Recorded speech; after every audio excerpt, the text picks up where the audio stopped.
Gostaria de imediato convidar você para abrir comigo a sua Bíblia na segunda carta de Paulo a Timóteo, capítulo 4. 2 Timóteo, capítulo 4, versos 6 até o verso 18. 2 Timóteo 4, 6 a 18.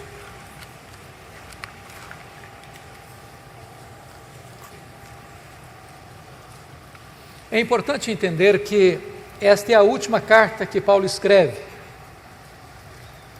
E Paulo escreve esta carta da sua segunda prisão em Roma. E nessa segunda prisão ele estava numa masmorra, úmida, fria, insalubre, de onde as pessoas saíam leprosas ou para o martírio. Este é o último capítulo desta carta. E essas são as últimas palavras deste capítulo. Consequentemente, essas são as últimas palavras de Paulo antes de morrer, que nós temos registrado na Bíblia. Então é importante entender o que ele está falando. E ele se dirige a Timóteo dizendo assim: quanto a mim, já estou sendo oferecido por libação, e o tempo da minha partida é chegado.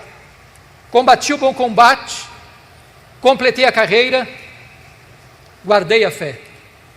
Já agora a coroa da justiça me está guardada, a qual o Senhor reto juiz me dará naquele dia, e não apenas a mim, mas a todos quantos amam a sua vinda. Procura vir ter comigo depressa, porque Demas, tendo amado o presente século, me abandonou e foi-se para Tessalônica. Crescente foi para a Galácia, Tito para a Dalmácia. Somente Lucas está comigo. Toma contigo Marcos e traze-o, pois me é útil para o ministério.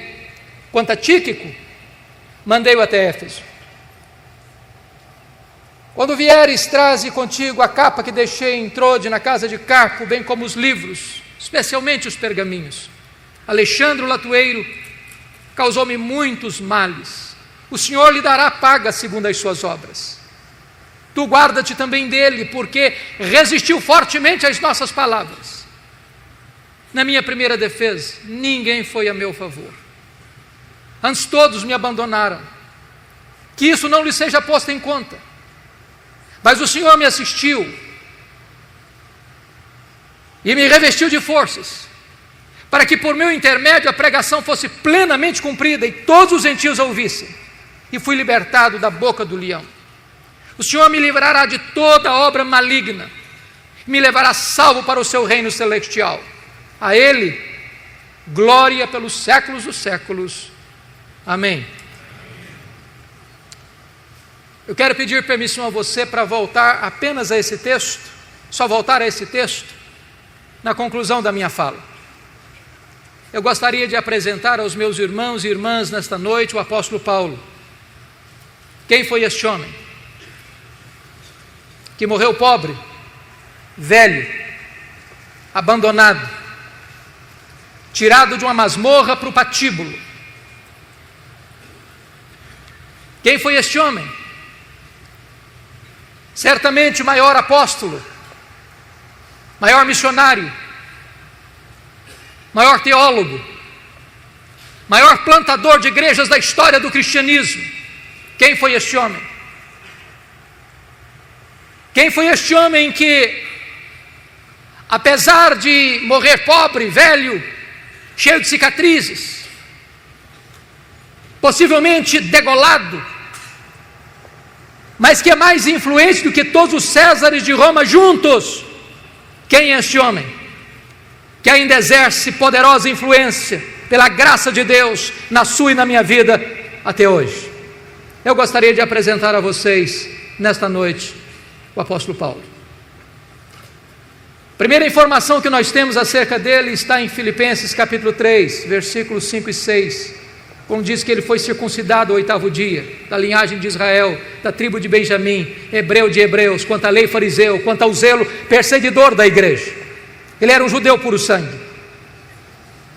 Sabemos à luz de Atos 22, versículo 3, que ele foi enviado pelos seus pais para Jerusalém, para estudar aos pés de Gamaliel, neto do grande rabino Hillel, para transformar-se num grande rabino, num grande mestre, num grande líder do judaísmo do primeiro século. Sabemos à luz de Gálatas 1,14 que dentre os da sua idade ele se destacou pelo seu zelo, pela tradição de seus pais. Curiosamente, este homem de fato se torna um grande homem, culto, poliglota, com a sua mente peregrina, com a sua personalidade prismática. Sua cultura era invulgar. Tanto é fato que quando ele chega em Atenas, a cidade de Péricles, de Sócrates, de Platão, de Aristóteles, dos grandes luminares do pensamento grego, ele discute com seus filósofos, estoicos e epicureus, e planta a bandeira do Evangelho no centro da cultura grega, proclamando Jesus Cristo e a sua ressurreição. Quando ele escreve a sua carta a Tito, ele cita Epimênides, um filósofo do 6º século a.C. Era um homem de mente peregrina, era um homem de uma cultura invulgar, era um homem que caminhava com grande desenvoltura pelos corredores do saber humano. Porém, ao mesmo tempo que Saulo de Tarso crescia e se fortalecia em Jerusalém como um rabino judaico, um outro rabino também crescia em Israel. Não na decantada Jerusalém, onde estavam os escribas, os fariseus, os saduceus, o sinédrio judaico, mas na pobre, pequena, esquecida e desprezada Nazaré da Galileia, não perlustrando os bancos de uma academia teológica, mas com as suas mãos calejadas na urdidura da luta de uma carpintaria. Aos 30 anos de idade, o rabino de Galileia vai ao Jordão, é batizado por João Batista e dá início ao seu ministério. Diz a Escritura que ele falava e pregava não como os escribas e fariseus, mas pregava como autoridade. Os cegos viam, os coxos andavam, os leprosos eram purificados, os mortos ressuscitavam e a palavra de Deus era anunciada. Mas isso provoca ciúmes e inveja no sinédrio judaico. Começam a persegui-lo, a vigiá-lo, a acompanhar-lhe os passos, com inveja. Contratam testemunhas falsas para acusá-lo, sentenciam-no, acusam-no, levam-no ao pretório romano, e o rabino da Galileia é condenado à morte, e morte de cruz, é crucificado, é sepultado para alívio do sinédrio judaico. Entretanto, no primeiro dia da semana seguinte, uma notícia explodiu em Jerusalém como uma bomba no arraial do inimigo. O túmulo do Rabi da Galileia está aberto, e aberto de dentro para fora, ele ressuscitou. Essa notícia perturbou Jerusalém, e é nesse momento que Saulo de Tarso se levanta como o maior inimigo do cristianismo, como o maior opositor da fé cristã. E o Novo Testamento nos oferece 2 retratos deste homem. O primeiro retrato, Saulo de Tarso, uma fera selvagem. É isso que está em Atos 9:1. Ele respirava ameaças e morte contra os discípulos, e essa palavra traz a ideia de uma fera selvagem que salta sobre a sua presa para devorá-la. Ele era uma fera selvagem.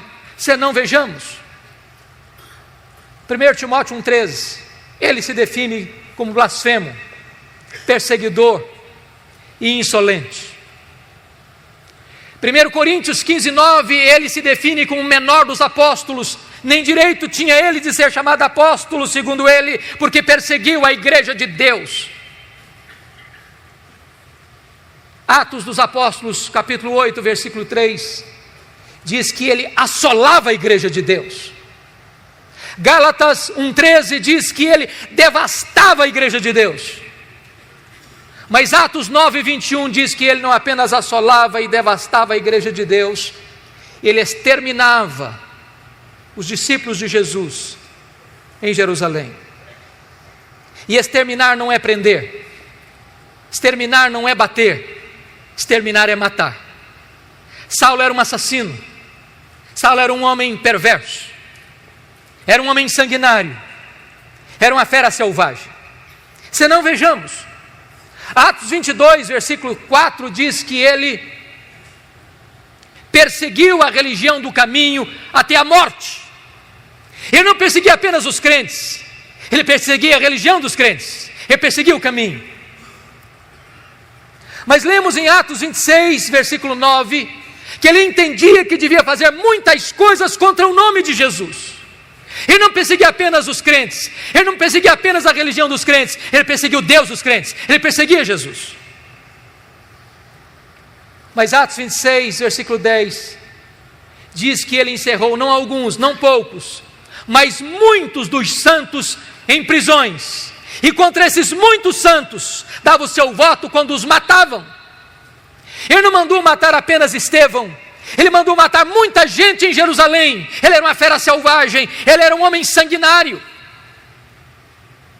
Atos 26, versículo 11, diz que por muitas sinagogas, ele afligiu os crentes, forçando os crentes a blasfemar contra Deus. E até por cidades estranhas, demasiadamente enfurecido, ele perseguia os cristãos. Em outras palavras, ele não perseguia os crentes apenas fisicamente, mas também psicologicamente. Ele chegava numa sinagoga e dizia: ou você nega Jesus ou eu te prendo, ou você nega Jesus ou eu te bato, ou você nega Jesus ou eu te mato. Ele era uma fera selvagem. Mas o Novo Testamento nos oferece um segundo retrato deste homem. Ele não era apenas uma fera selvagem, ele era também um touro indomável. Esta figura está em Atos 26, versículo 14, quando o próprio Senhor Jesus aparece para ele no caminho de Damasco, dizendo: Saulo, Saulo, por que me persegues? Dura coisa te é recalcitrares contra os aguilhões. Às vezes pensamos que o Espírito Santo só começou a trabalhar em Saulo de Tarso, lá no caminho de Damasco. Isso não é um fato. Entendo que todas as vezes que Saulo entrava numa sinagoga, não respeitando lugar sagrado, toda vez que Saulo entrava numa casa e arrastava homens e mulheres para jogá-los na prisão, não respeitando domicílio doméstico, todas as vezes que Saulo forçava um crente a blasfemar contra Deus, e em vez desse crente blasfemar contra Deus, preferia morrer pelo nome de Jesus, era o Espírito Santo picando a consciência deste homem, era o Espírito Santo ferroando este touro bravo. Mas esse touro bravo não quer ser amansado. Um dos instrumentos que se usa para amansar um touro bravo é o aguilhão. E esta fera selvagem, e esse touro bravo não quer ser amansado. Mas certo dia, respirando ameaças e morte contra os discípulos de Jesus, ele sai de Jerusalém para Damasco. Por volta do meio-dia, o domador de touro bravos bradou desde os céus: Saulo, Saulo, por que me persegues? Dura coisa te é recalcitrares contra os aguilhões. E o domador de touro bravos jogou esse touro bravo no chão. O touro bravo está vencido, o touro bravo está caído, o touro bravo está dominado. O maior perseguidor do cristianismo está convertido, louvado seja o Senhor. Fecha-se aqui o primeiro capítulo da sua vida. Abre-se um novo capítulo, a preparação de Saulo de Tarso para o ministério. Diz a Bíblia que ele foi levado cego daquele caminho à casa de Judas, na rua direita em Damasco, onde fica 3 dias orando e jejuando. Quando o Senhor aparece a um discípulo chamado Ananias, lá em Atos 9,13, e diz: Ananias, vai à casa de Judas, na rua direita, e impõe as mãos sobre Saulo para que ele seja curado. Ananias pergunta: mas Senhor, eu tenho ouvido falar de tanta gente, quantos males tem feito este homem ao teu povo em Jerusalém. Mas o Senhor diz: vai, porque ele é para mim um vaso escolhido, e eu enviarei para longe aos gentios, e eu lhe mostrarei o quanto importa sofrer pelo meu nome. Ananias vai, impõe as mãos sobre ele e ele é curado. Saulo recebe o Espírito Santo e é batizado. E agora eu queria que você abrisse comigo sua Bíblia em Atos 9:20, por favor.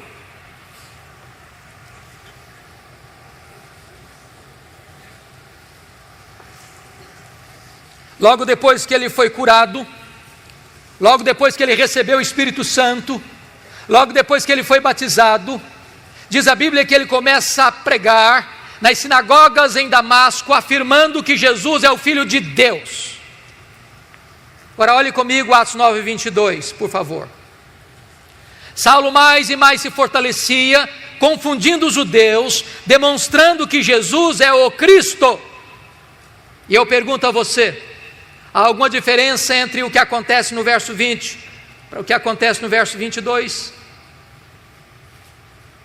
Concordo com Ray Stedman, quando ele disse que há uma total diferença entre o que acontece no verso 20 e o que acontece no verso 22.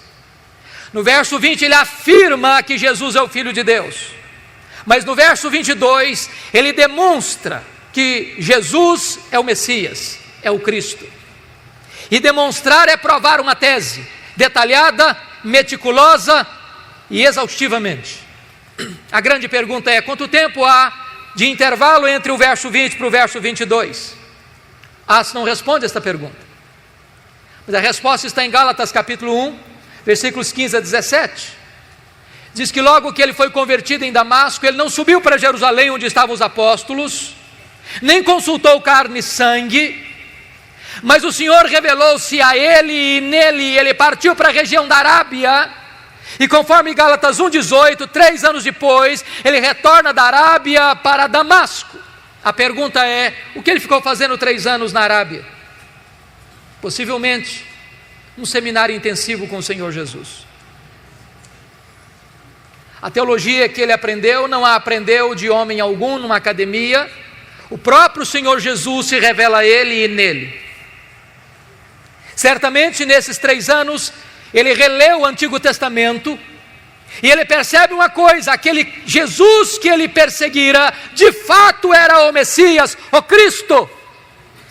Convencido desta verdade, ele retorna agora, conforme Gálatas 1,18, para Damasco. E Ray Stedman, e eu concordo com ele, entende que o verso 22 encaixa-se exatamente aqui nesta volta, quando esta verdade está cristalina em sua mente e em seu coração. E agora ele confunde mais ainda os judeus, porque não apenas afirma, agora ele prova, agora ele demonstra que Jesus é o Messias. O que acontece? Os judeus querem matá-lo. Ele tem que fugir de Jerusalém, de forma humilhante, dentro de um cesto, muralha abaixo, e agora, conforme Atos 9, 26, ele vai para Jerusalém.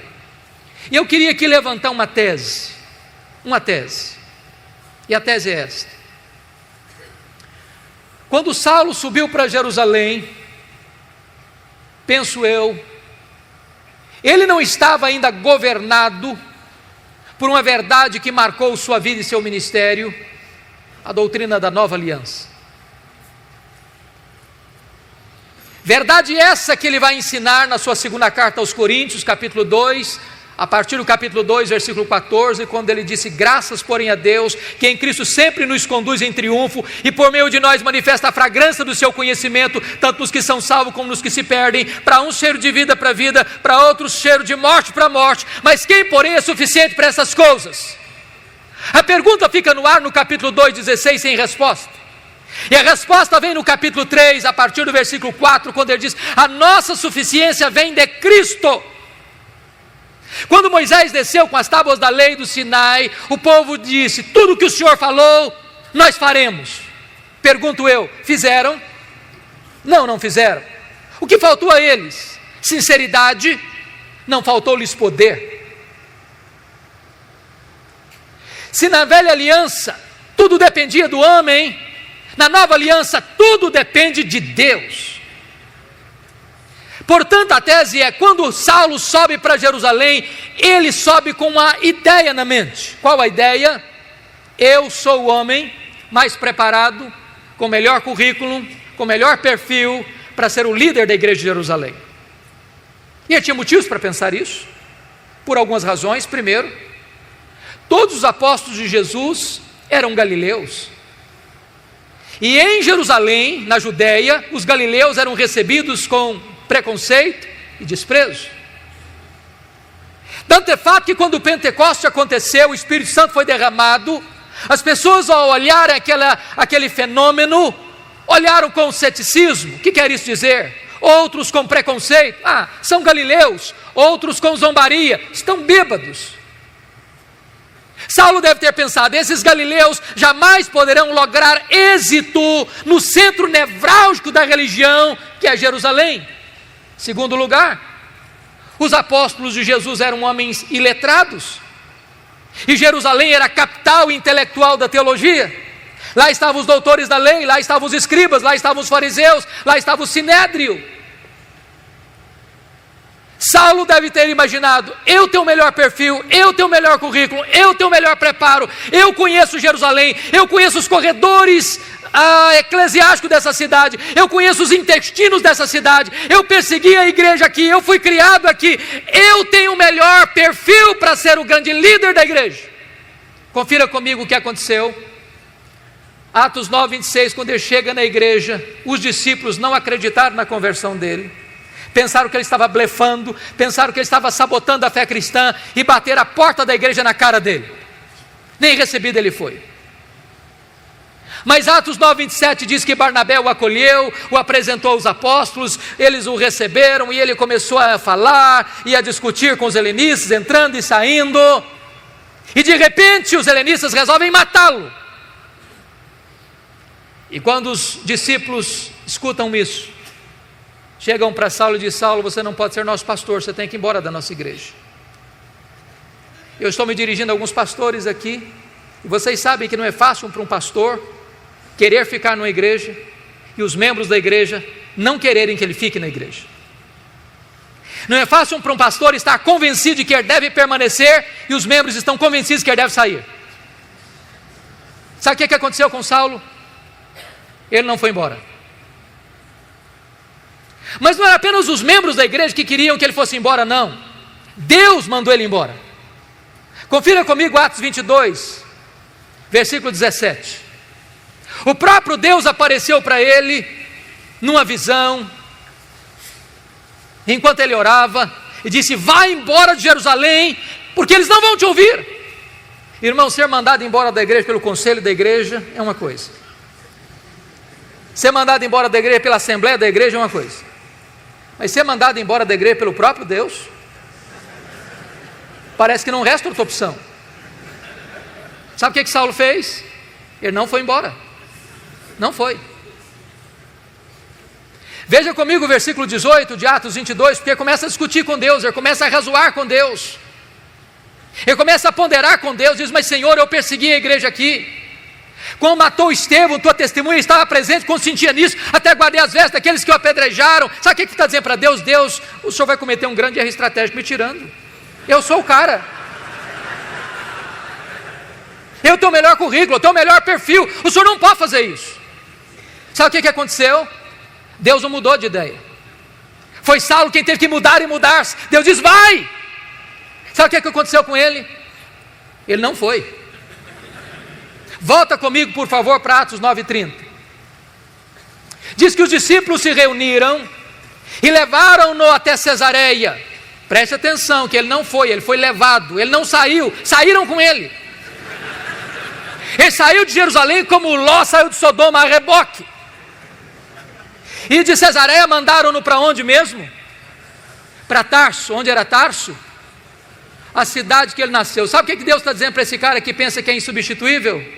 Deus está dizendo: meu filho, arruma as malas e volta para casa, porque tudo depende de Deus e nada de você.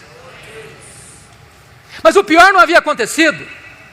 Ele ficou em Tarso cerca de 10 anos no anonimato. Para alguém que queria tanta liderança, ele fica 10 anos no esquecimento, longe dos holofotes. Mas se isso não bastasse, o pior vem aqui em Atos 9:31. Diz que no dia que ele arrumou as malas e foi embora da igreja de Jerusalém, a igreja passou a ter paz e passou a crescer. Você quer coisa pior para um pastor do que isso? Sabe o que Deus está dizendo para esse homem? Tudo depende de mim, nada depende de você. Era preciso que ele aprendesse essa lição primeiro.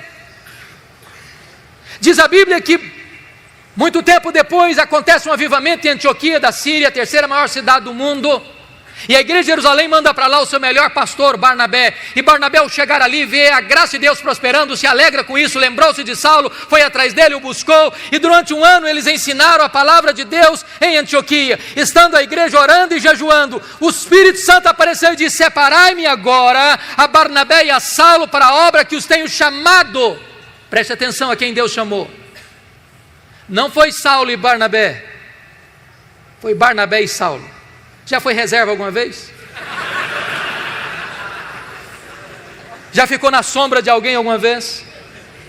Já foi liderado por alguém alguma vez?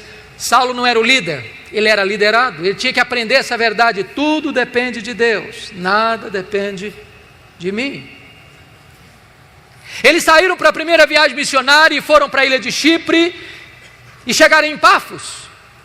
E diz a Bíblia que ali o Elimas o mágico tentou impedir o procônsul Sérgio Paulo de ouvir o evangelho, e aquele governador estava sedento do evangelho, e Paulo estava pregando para ele, e aquele mágico queria impedir Paulo de pregar o evangelho, e criando dificuldades. E diz a Bíblia que Saulo, cheio do Espírito Santo, fixou os olhos no mágico e disse: ó servo do diabo, até quando perverterás os retos caminhos de Deus, pois ficarás cego. O mágico fica cego, o governador se converte a Cristo, e um temor cai sobre as pessoas. E a partir de Pafos, diz a Bíblia, que Saulo deixa de usar o seu nome judaico Saulo para usar o seu nome romano Paulo, e a partir daí ele vai se transformar no maior líder do cristianismo, porque havia entendido já a verdade: tudo depende de Deus, nada depende de mim. Diz a Escritura que ele chega em perto da Panfilha, e o jovem João Marcos, que era auxiliar dos dois missionários, primo de Barnabé, retorna para sua casa em Jerusalém. Eu não sei por que Marcos voltou. Os scholars têm pelo menos algumas sugestões. Primeiro, ele era muito jovem e pensou talvez que missões fosse um pouco de turismo, e não era nada disso, e ficou frustrado. Uma possibilidade. Segunda possibilidade é que ele era judeu, e talvez a pregação de salvação pela fé chocasse ainda o coração dele, e então ele, não concordando com isso, voltou. Terceira possibilidade, que quando ele saiu de Antioquia, quem era o líder da caravana era o seu primo Barnabé, mas no meio da viagem a liderança muda de rumo, e ele diz: sob a liderança do meu primo teria coragem de ir, mas sob a liderança de Paulo eu estou inseguro, voltou para casa. Uma outra possibilidade. Uma última possibilidade, talvez a mais plausível, é que diz a Bíblia, em Gálatas 4,14, que Paulo pregou o evangelho pela primeira vez na região da Galácia, por causa de uma enfermidade física. Pergunta: que enfermidade física era essa? Enfermidade física é essa que Paulo chama de espinho na carne, em 2 Coríntios capítulo 12, versículo 7. Que enfermidade era essa?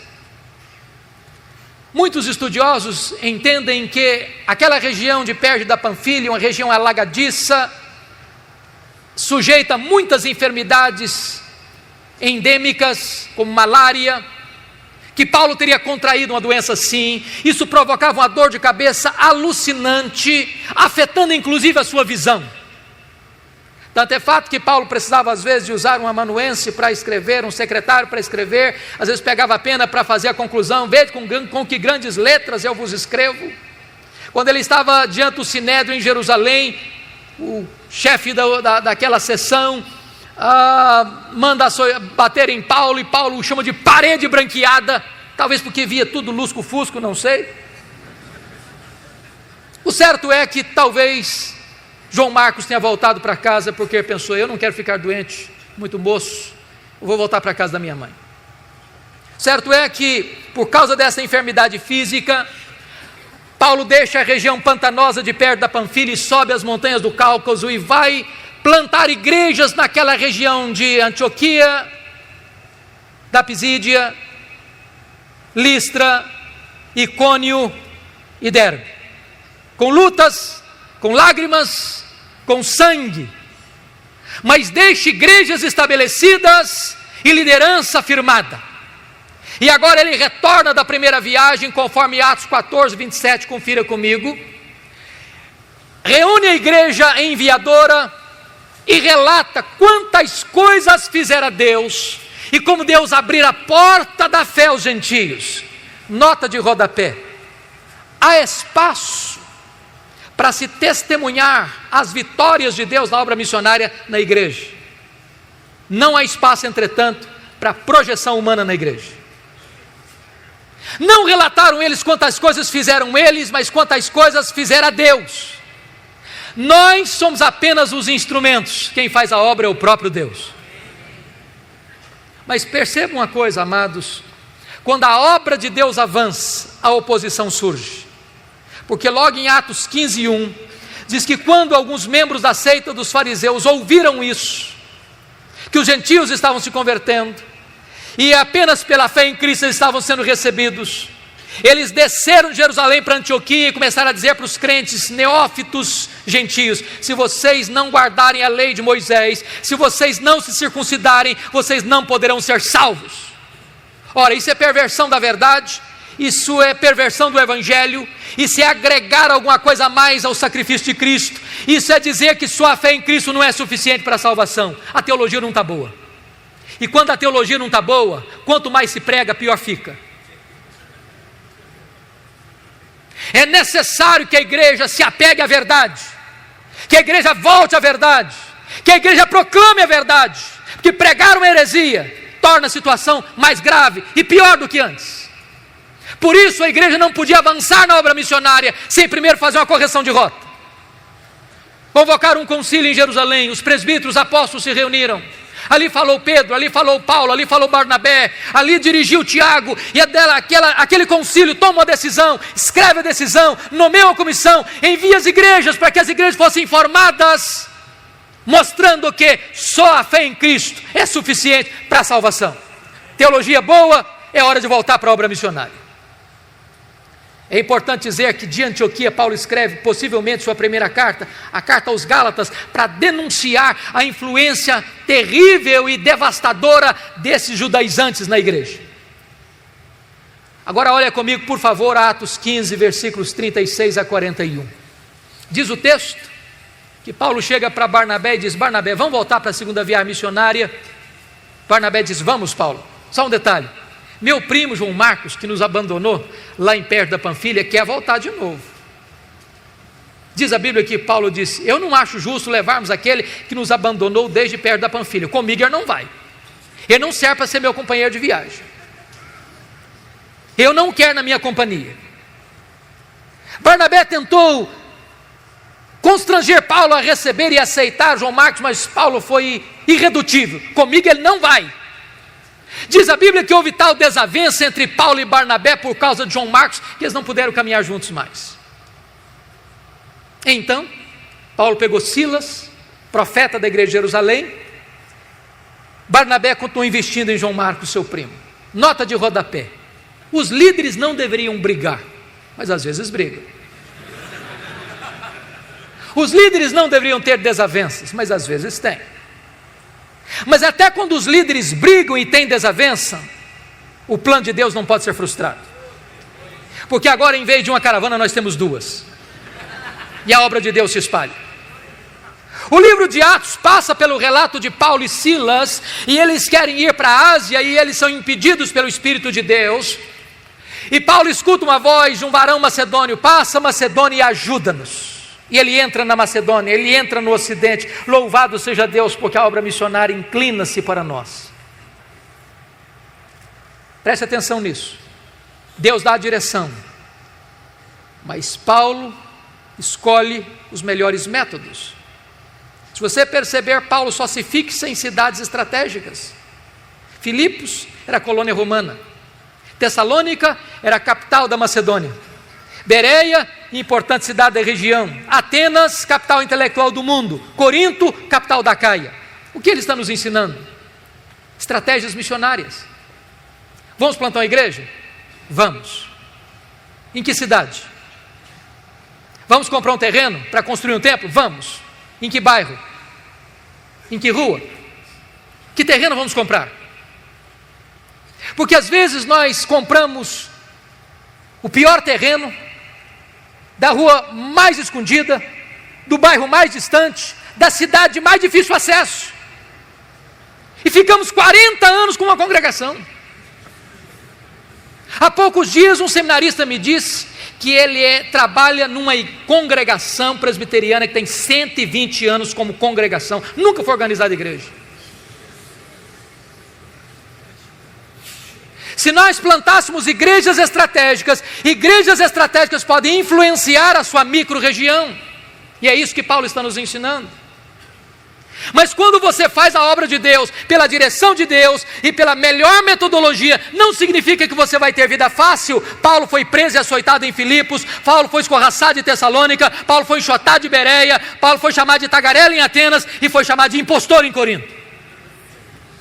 De Corinto ele escreve as suas 2 cartas aos Tessalonicenses.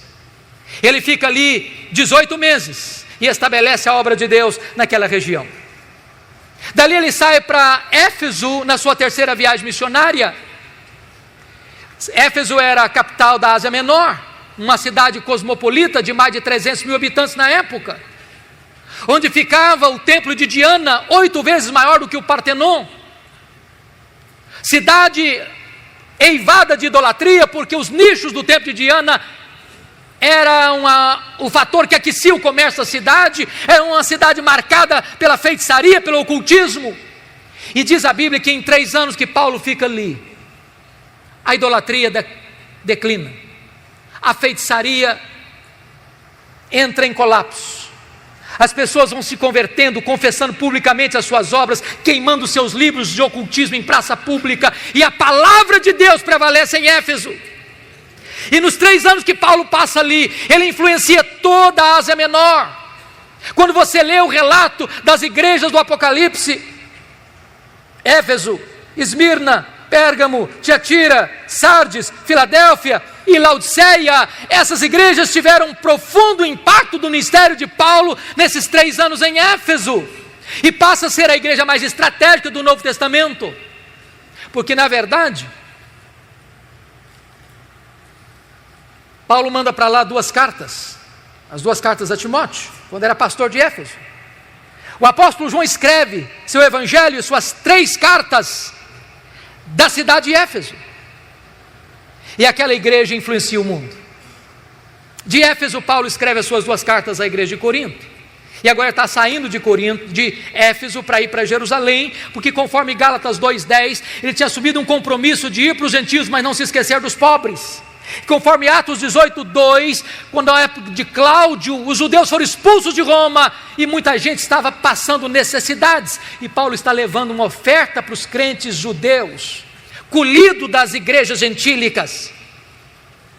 E quando ele chega na Macedônia, nessa viagem ele para escrever a sua carta mais importante, sua carta aos Romanos. E ele pede oração à igreja de Roma pela viagem que faria, para que ele não fosse morto no caminho pelos rebeldes, e para que a igreja recebesse bem a oferta que ele estava levando. E você pergunta, mas como assim? Você já fez alguma oração assim? Pedir oração para que alguém receba um presente que você quer oferecer? Por que Paulo está pedindo oração? Sabem por quê? Porque Paulo não estava interessado apenas em assistir materialmente a igreja pobre da Judéia, ele estava interessado em costurar a unidade espiritual da igreja, porque ainda muitos crentes judeus tinham reservas com os crentes gentios. E diz a Bíblia que ele se despede dos presbíteros de Éfeso em Mileto e diz para eles: olha, o Espírito Santo me assegura que o que eu vou enfrentar pela frente são cadeias e tribulações, mas em nada eu considero a vida preciosa para mim mesmo, conquanto que eu complete a minha carreira e o ministério que eu recebi do Senhor Jesus para testemunhar o evangelho da graça de Deus. Ele embarca naquele navio, depois de viagens regionais, chega em Cesareia. Ágabo, o profeta de Jerusalém, prende-o com um cinto e diz: você vai ser preso em Jerusalém. Os discípulos tentam demovê-lo, ele diz: o que vocês estão fazendo comigo? Eu estou pronto não só a ser preso, eu estou pronto a morrer por Jesus em Jerusalém. Ele vai e é preso, é acusado, tramam contra ele, 40 judeus entram em conspiração para matá-lo. A notícia vaza, chega o sobrinho de Paulo, chega o comandante, e Paulo é trasladado naquela noite para Cesareia Marítima, quartel-general de Roma na Palestina. E ele fica 2 anos sendo acusado pelos judeus. Na transição de governo, de Félix para Festo, o governador está prestes a entregar Paulo nas mãos do Sinédrio, e o Sinédrio tentava cooptar o governador para matar Paulo na estrada. Paulo percebeu a trama e diz: eu sou cidadão romano, quer ser julgado em Roma. O governador diz: para César você quer ir, para César você irá. Era a vontade de Deus que ele fosse para Roma, era a vontade de Paulo ir para Roma. No dia que ele embarca para Roma, ele enfrenta um naufrágio. Você pode entender isso? Tinha 276 pessoas dentro daquele navio, 14 dias sem saber se era dia ou noite, o desespero, o pânico, o medo. Um anjo de Deus aparece para Paulo e diz: coragem, Paulo, eu entreguei toda essa gente na sua mão, ninguém vai morrer, mas é necessário que vocês vão andar numa ilha. Quando o dia amanheceu, eles avistaram a ilha de Malta, o navio se despedaça todo, a carga se perde toda, mas eles chegam salvos na ilha de Malta, e os bárbaros malteses os acolhem com urbanidade, fazendo uma grande fogueira para aquecê-los, e a única pessoa que quer manter a fogueira acesa é Paulo, e ele vai pegar um punhado de gravetos para jogar no fogo, e quando ele joga o punhado de gravetos no fogo, uma víbora sai do fogo e prende a mão do Paulo. Aquela cobra tinha 276 outras opções para morder.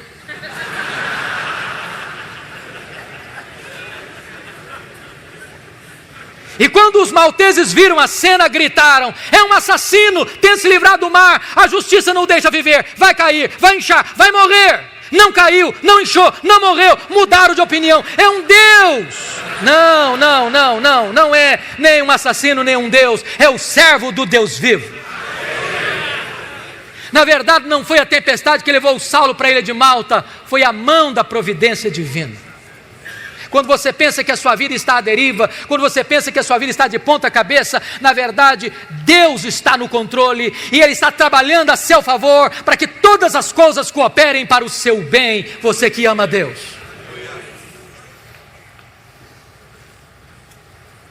O pai do prefeito estava doente, Paulo orou por ele foi curado. Os demais enfermos vieram e Paulo orou por eles foram curados.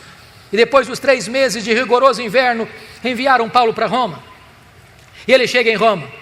Não talvez como sonhara chegar, chega preso, algemado. Mas ele escreve na sua carta aos Filipenses 1,12 o seguinte: meus irmãos, eu quero que vocês saibam que as coisas que me aconteceram têm antes contribuído para o progresso do Evangelho. Se você pergunta: que coisas, Paulo, aconteceram para você? Talvez ele poderia fazer um resumo para nós. Eu fui perseguido em Damasco, eu fui rejeitado em Jerusalém, eu fui esquecido em Tarso, eu fui apedrejado em Listra, eu fui preso e açoitado em Filipos, eu fui escorraçado em Tessalônica, eu fui enxotado de Bereia, eu fui chamado de tagarela em Atenas, eu fui chamado de impostor em Corinto, eu enfrentei feras em Éfeso, eu fui preso em Jerusalém, eu fui acusado em Cesareia, eu cheguei em Roma preso e algemado, mas eu quero que vocês saibam que as coisas que me aconteceram têm antes contribuído para o progresso do Evangelho. Este homem não crê em acaso, este homem não crê em sorte, este homem não crê em azar, este homem não crê em determinismo, este homem não tem medo de sexta-feira 13, este homem não tem medo de olho gordo, este homem sabe que a mão de Deus dirige o seu destino.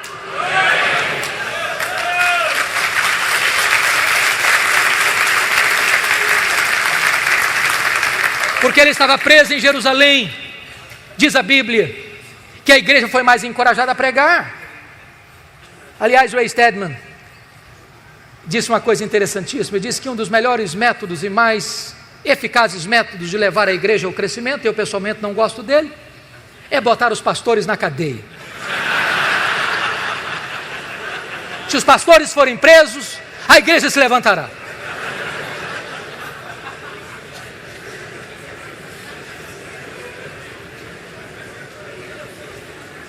Diz Paulo, porque ele estava preso, toda a guarda pretoriana ouviu o Evangelho. E o que era a guarda pretoriana? Era a guarda particular do imperador, era a guarda de elite do império, gente que trafegava pelos corredores do palácio, gente que tinha influência política no império.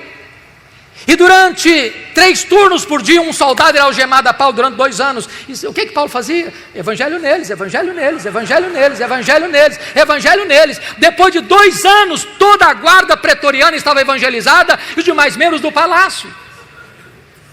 Por isso ele escreve Filipenses 4:22, de Roma, a igreja de Filipos: os santos vos saúdam, especialmente os da casa de César.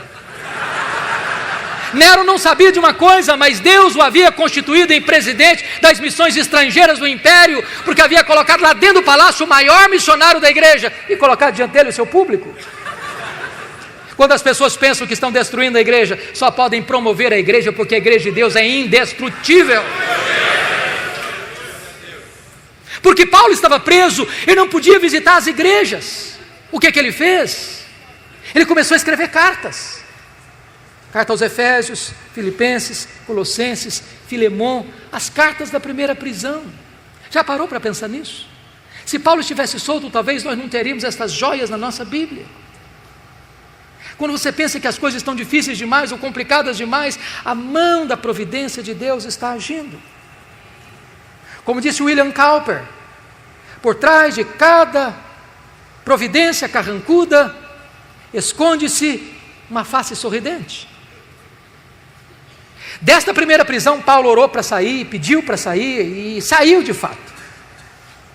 Mas não saiu para se aposentar, não saiu para vestir um pijama, não saiu para deitar numa cadeira de balanço. Não há aposentadoria no reino de Deus. Ele saiu para trabalhar, talvez para fazer a 4ª viagem missionária, talvez tenha ido à Espanha, eu não sei.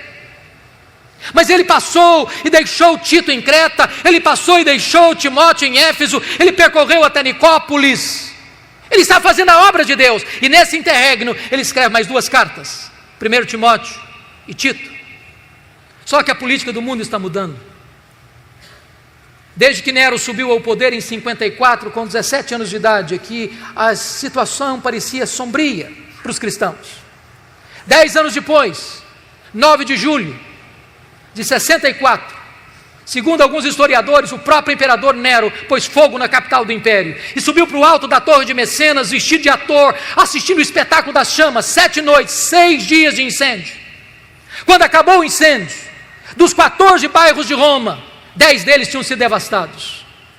Os 4 bairros restantes eram densamente povoados por judeus e cristãos. Isso dá a Nero um bom álibi para botar a culpa do incêndio de Roma nos crentes. E começa uma brutal e sangrenta perseguição contra a igreja. Os crentes são queimados vivos.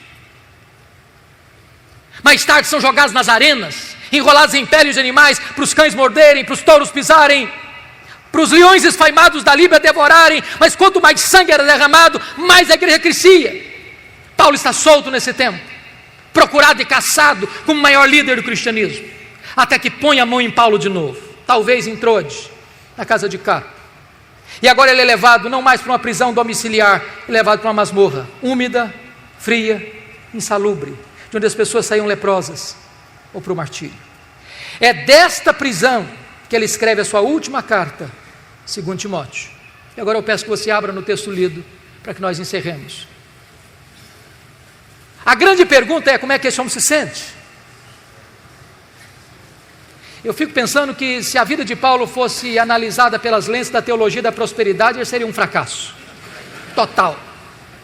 Está encerrando a vida pobre, velho, cheio de cicatrizes, sem roupa para vestir, abandonado. Mas este homem é mais influente na história do que todos os ricos de Roma daquele tempo. Como é que ele se sente? Primeiro vai fazer uma avaliação para nós do seu passado.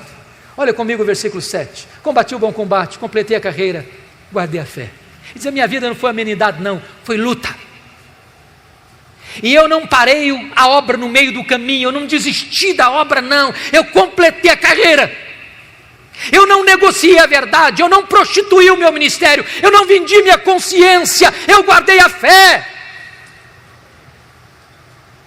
Olhem comigo a avaliação que ele faz agora do seu presente no versículo 6. Quanto a mim, já estou sendo oferecido por libação e o tempo da minha partida é chegado. O que ele está dizendo é o seguinte: não é Roma que vai me matar não, eu que vou me entregar. Eu não vou me entregar para Roma não, eu vou me entregar para Deus. Eu não sou prisioneiro de Roma, não sou prisioneiro de César, sou prisioneiro de Cristo, sou embaixador em cadeias. E ele usa uma linguagem eufêmica para a morte, partida. E essa palavra teria 3 significados. Primeiro, tirar o fardo das costas de alguém, morrer para um crente e descansar das suas fadigas. Segundo, desatar um bote para singrar as águas e atravessar para o outro lado. Morrer para um crente é fazer a última viagem rumo à cidade celestial. Terceiro, era levantar afrouxar as estacas de uma barraca, levantar acampamento e mudar para sua casa permanente. Morrer para um crente é mudar de endereço, é ir para a casa do Pai. Paulo não está com medo de morrer, porque sabe em quem tem crido e sabe para onde está indo. Por isso agora ele faz uma avaliação do seu futuro, versículo 8. Já agora a coroa da justiça me está guardada, a qual o Senhor, reto juízo, me dará naquele dia, não apenas a mim, mas a todos quantos amam a sua vinda. O que ele está dizendo é o seguinte: não importa se Nero vai me considerar réu, culpado de morte, o que importa é que o reto juiz, Jesus Cristo, diante de quem eu e todos vamos comparecer, já me justificou e já guardou para mim a coroa da justiça. Eu não estou indo para a espada de Roma, eu estou indo para a glória, eu estou indo para receber a minha recompensa eterna. Mas irmãos queridos, este homem não é um super-homem, não é um super-apóstolo, ele é um homem. E ele não tem nenhuma dificuldade em repartir conosco seus sentimentos e as suas emoções antes de morrer. Ele vai falar para nós os dramas que ele está vivendo.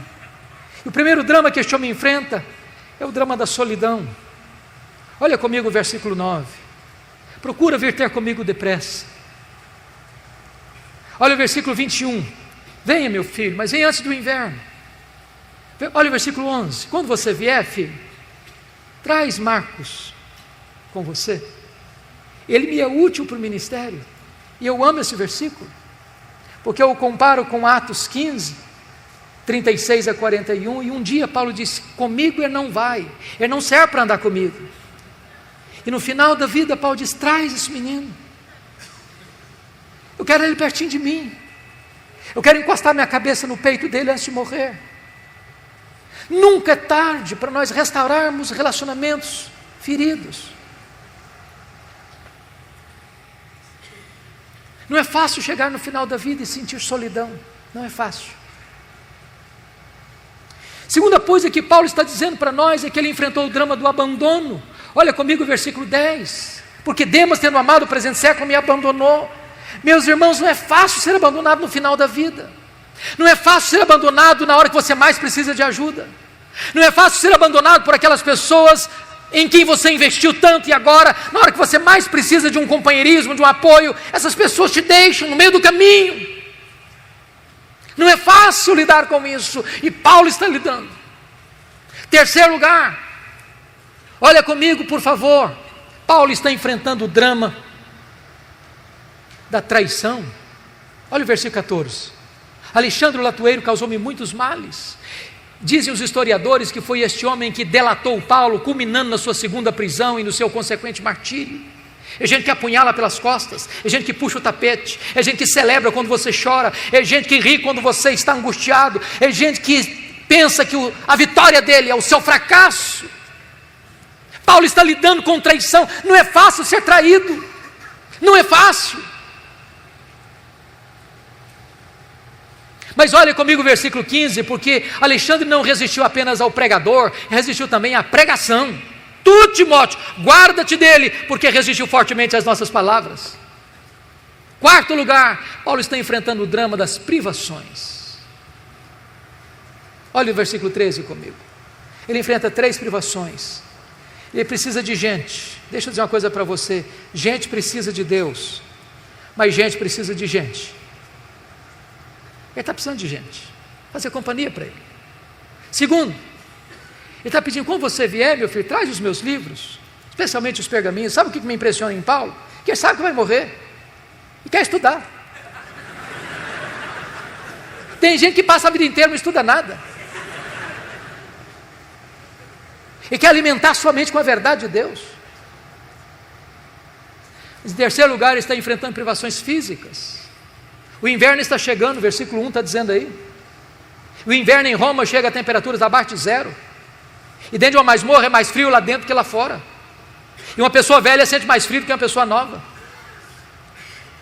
Você já parou para pensar nisso? O maior pastor, o maior missionário, o maior teólogo, o maior plantador de igrejas da história do cristianismo, não tem sequer uma capa velha para usar na velhice.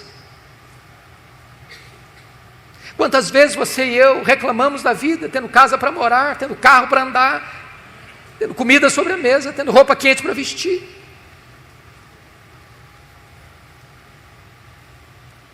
Mas em último lugar, ele enfrenta o drama da ingratidão. Olha o versículo 16 comigo. Na minha primeira defesa, ninguém foi a meu favor, mas todos me abandonaram. Não é fácil isso.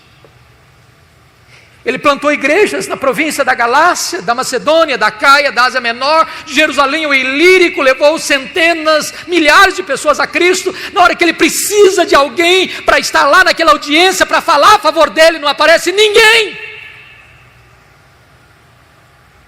Não é fácil lidar com a ingratidão.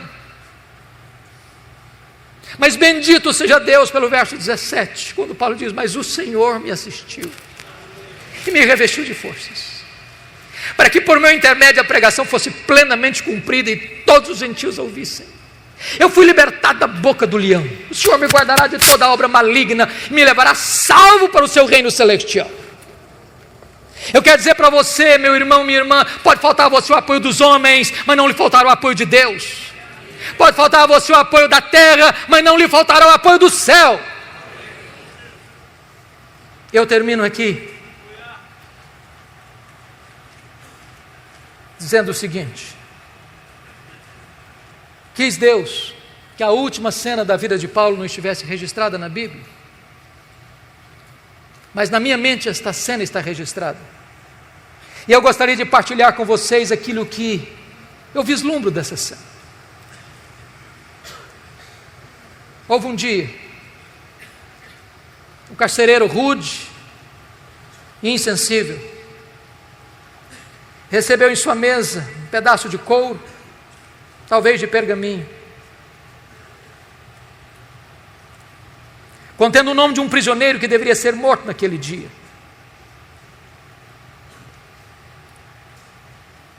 Eu vejo esse homem levantando-se da sua cadeira, pegando um pesado molho de chaves numa mão, uma tocha de fogo na outra mão. Eu vejo esse homem percorrendo um longo, frio, escuro corredor, com passadas largas e pesadas.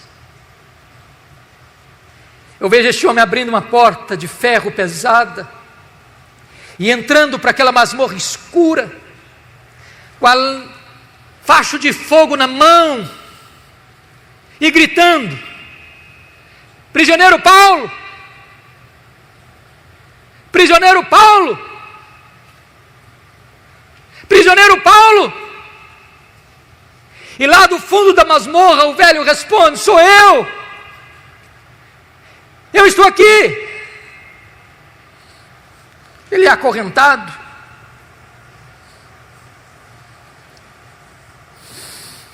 ele é retirado daquela masmorra, ele percorre aquele longo corredor, chega ao local do patíbulo, e o algoz lhe pergunta: você quer dizer algumas palavras antes de morrer?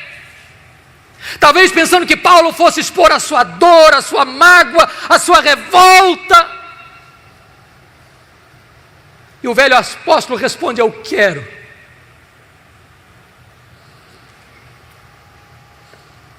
Paulo ergue os olhos aos céus e diz a ele, ao Senhor Jesus, seja glória pelos séculos dos séculos, amém. Botou a cabeça no cepo, a espada de Roma tosou-lhe a cabeça, corpo para um lado, cabeça para o outro, tombou na terra como um mártir, foi recebido no céu como um príncipe. Este homem que diz para você e para mim: sede meus imitadores, como eu sou de Cristo. Que Deus nos ajude a viver este cristianismo maiúsculo, superlativo, para a glória de Deus.